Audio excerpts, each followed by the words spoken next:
అక్కడ నారాయణ అని ప్రలపించాడు కదూ, ఇది విన్నారు విష్ణుభటులు. వాళ్ళు ఎక్కడి నుంచి వచ్చారు? వీడిని భయపెట్టాలి కర్తవ్యం కాబట్టి యమభటులు వచ్చారు. మరి వాళ్ళు ఎందుకు వస్తారు అంటే వాళ్ళు రారు ప్రత్యేకం, వాళ్ళు ఎప్పుడూ తిరుగుతుంటారు. ఎందుకు తిరుగుతుంటారో తెలుసా? ఎవడైనా భగవన్నామని చెప్పేవాడు సత్కర్మలు చేసేవాడు ఉన్నాడా అని చూస్తూ ఉంటారు. వాళ్ళు కంటికి కనపడరు, వాళ్ళు ఎప్పుడూ తిరుగుతూ ఉంటారు. అది యమధర్మరాజు గారే చెప్పాడు అజామిళోపాఖ్యానం. తిరుగుతూ అలా భగవత్స్మరణ చేసే వాళ్ళ ఇళ్ల దగ్గరికి వచ్చి వాళ్ళు నిలబడి సంతోషిస్తుంటారు. మీరు అందుకే ఒకటి గమనించండి, ఒక్కొక్కళ్ళ ఇంటికి వెళ్ళండి, పావు గంట ఉందాం అనుకున్నవాడు అరగంట ఉంటాడు. ఒక్కొక్క వ్యక్తి బ్రతికున్నంత కాలం ఆ ఇల్లు దేవాలయం, అంతమంది జనం పెడతారు. ఆయన వెళ్ళిపోయాడు అనుకోండి, ఆ ఇంటి ముఖం చూసేవాడు ఉండడు. కారణం ఏమిటో తెలుసా? ఆయన భగవంతుణ్ణి పట్టుకున్న ప్రకంపనలు తరంగాలు వస్తుంటాయి. అక్కడికి వెళ్ళి కూర్చుంటే అంత ప్రశాంతంగా ఉంటుంది. అందుకే 10 నిమిషాలు అన్నవాడు గంట కూర్చుంటుంటాడు. ఆ శాంతికి కారణం భగవత్శక్తి. ఆయన పట్టుకుంటాడు కాబట్టి ఆయన ఉన్న చోట భగవత్ సంబంధమైనటువంటి పార్షదులు నిలబడి ఉంటుంటారు. వాళ్ళు ఉంటారు కాబట్టి ఆ శాంతి తరంగాలు ఉంటాయి. అందుకే మహాత్ములు ఇంట ప్రవేశిస్తే శుభాలు జరుగుతుంటాయి. కారణం ఏమిటో తెలుసా? వాడొక్కడూ రాడు, వాడితో పాటు దైవశక్తులు కూడా ప్రవేశిస్తాయి. ఆయన ఎట్టెడితే ఎడుతుంటారు వాళ్ళు. అందుకని ఊరకరారు మహాత్ములు వారథముల ఇండ్ల కడకు వచ్చుటలెల్లన్ కారణము మంగళములకు మీరొచ్చుట శుభము మాకు నిజము మహాత్మా అంటాడు గర్గుడు. కాబట్టి ఆత్మ ప్రలపించు నారాయణ ఎటంచు. ఈ విష్ణు పార్షదులకు ఒక లక్షణం ఉంటుంది, విష్ణువుకున్న లక్షణమే వాళ్ళకి ఉంటుంది. ఆయన ఎలా ఉంటాడో వీళ్ళు అలాగే ఉంటారు. ఆయన పట్టు పీతాంబరం కట్టుకుంటాడు, వీళ్ళు కట్టుకుంటారు. ఆయనకి 4 చేతులు ఉంటాయి, వీళ్ళకి 4 చేతులు ఉంటాయి. ఆయన శంఖచక్ర గదాపద్మంలో పట్టుకుంటాడు, వీళ్ళు శంఖచక్ర గదాపద్మంలో పట్టుకుంటారు. ఆయన్ని చూస్తే భయం పోతుంది, వీళ్ళని చూస్తే భయం పోతుంది. వీళ్ళకి స్థితికాల లక్షణం ఉంటుంది, భయం పోగొడతారు. ఇప్పుడు వీడు నారాయణ అని ఎందుకు ప్రలపించాడు? యమభటుల్ని చూసి. ఎవరిని చూసి భయపడి ఊపిరాగిపోయి ఒక్కసారి నారాయణ అన్నాడో కొడుకు కోసం, వాడేం భగవద్భక్తితో అనలేదు. అప్పుడు అనకపోయినా నామం అన్నాడు కాబట్టి అంత అడుగుతున్న వాళ్ళు ఇలా చూశారు. వాడు భయపడుతున్నాడు. ఇప్పుడు వాడిని భయం నుంచి రక్షించాలి. అది స్థితికాల లక్షణం విష్ణుభట్లకి. ఒక్క తోపు తోశారు యమభటుల్ని, వాళ్ళు కింద పడిపోయారు. ఇప్పుడు ఎవరు భయపడాలో వాడు వీళ్ళ వంక చూసి సంతోషపడుతున్నాడు. వాళ్ళు కింద పడిపోయి భయపడ్డారు. వీళ్ళెవర్రా మమ్మల్ని తోసేశారు. చిత్రం ఏమిటంటే ఆ యమభటులు కూడా పరమప్రీతితో చూశారు వీళ్ళ వంక. అబ్బబ్బబ్బా, ఎంత అందంగా ఉన్నారు రాయి, పట్టు పీతాంబరాలు ఏమిటి, దివ్యమంగళ విగ్రహాలు ఏమిటి, ఆ మెడలో తులసిమాలలు ఏమిటి, శంఖచక్ర గదాపద్మాలు ఏమిటి, ఆ 4 చేతులు ఏమిటి, ఆ ముఖాలు ఏమిటి, అబ్బబ్బబ్బా ఎంత అందంగా ఉన్నారని వాళ్ళు అన్నారు. అప్పుడు మొదలెట్టారు. నేను ముందు చెప్పిన కథ ఇప్పుడు చెప్పారు వాళ్ళు. చెప్పి వేదమే నారాయణుడు, ఆ నారాయణుడే సత్వరజస్తమో గుణములతో కూడుకున్నటువంటి జీవుడు గుణములనందు సత్వగుణమునందు ఊంచుకుని చేసినటువంటి కర్మల చేత ఉత్తర జన్మల యందు ఉత్తమ జన్మలను ఇస్తాడు.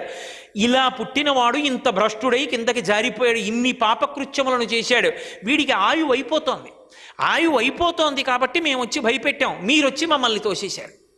మీరొచ్చి మమ్మల్ని తోసేస్తే మేము కింద పడిపోయామే, మీరెవరో దివ్యమంగళ విగ్రహాకారులు, మమ్మల్ని చూస్తే ఉద్విగ్నతకి లోనైన వాళ్లే కానీ తోసిన వాళ్ళు లేరు. మీరు ఎక్కడి నుంచో వచ్చి మమ్మల్ని తోసేశారు, మేము పడిపోయాం.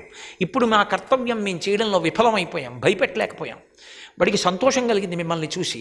అంటే యమధర్మరాజు గారి యొక్క ధర్మము లుప్తమైంది. ఇప్పుడు మేము ఆయన భటులం, ఆయన భటులుగా మేం చెయ్యవలసినటువంటి కర్తవ్యం పోయింది అంటే, భయపడవలసిన వాడు భయపడలేదు అంటే, యమదండనకి విలువ లేకుండా పోయింది అంటే వేదధర్మము పోయింది. యముడికి అగౌరవం కాదు, నారాయణుడికి అగౌరవం. మీరు నారాయణుడిలా ఉన్నారు, మీరు అలా చెయ్యొచ్చా? ఇది లోకమునందు ధర్మమా? ఎవరు ధర్మాన్ని వ్యతిరేకించినా శిక్షార్హులే, మీరెందుకు వ్యతిరేకించారని అడిగారు. వాళ్ళు నవ్వి అన్నారు విష్ణుభటులు, ఎందుకు వచ్చావు వీళ్ళ దగ్గరికి, వీడి దగ్గరికి ఎందుకు వచ్చారు మీరని అడిగారు. అప్పుడు వాళ్ళు ఈ కథ అంతా చెప్పారు. ఇలా పుట్టాడు, ఇలా పెరిగాడు, ఇన్ని చేశాడు, ఇలా జారిపోయాడు, ఆఖరికి ఈ స్థితికి వచ్చాడు, వచ్చాం, ఆయుర్దాయం అవుతోందని. మమ్మల్ని ఎందుకు తోశారన్నారు. పిచ్చి వాళ్ళలారా, మీకంతే తెలుసు. ధర్మ సూక్ష్మాన్ని అర్థం చేసుకోవడం అంత తేలికైనటువంటి విషయం కాదు. ఇతను చేసినటువంటి చాలా చాలా చాలా గొప్ప విషయం ఏమిటో మీకు ఎరుకలోకి రాలేదు. ఇతను మహాపాపకర్మలు చేశాడని కాదు మీరు వచ్చి భయపెట్టడానికి వచ్చానంటున్నారు. మేము కూడా మీకు ఒక మాట చెప్తాం వినండి. ఈతడు కోటి జన్మలకు ఎక్కుడు పుట్టువలందు చెందు పాప నివహంబులనన్నిటి పారద్రోలే. మహామతిన్ మహామరణ కాలమునన్ హరి పుణ్యనామ సంభూత సుధామయాద్భుత విభూతికరాక్షర సంగ్రహంబునన్. ఇతను చేసిన పని ఏమిటో తెలుసా? ఈతడు కోటి సంఖ్యలకు ఎక్కుడు పుట్టువలందు చెందు ఆయాతములైన పాప నివహంబులనన్నిటి పారద్రోలే. కోటి సంఖ్య ఏది ఉంటుందో అన్ని జన్మలలో చేసినటువంటి పాపకర్మలున్నాయి, ఈ జన్మలోది కాదు, ఉన్నాయి పాపకర్మలు. ఆ పాపకర్మలన్నీ కాలిపోయాయి. ఎందుకని అంటే ఒక లక్షణం ఒకటి ఉంటుంది జీవుడికి, ప్రాణోత్క్రమణ కాలమునందు ఏది చేశాడో దాని వలన వెనకనున్న రాశి దగ్ధం అవుతుంది.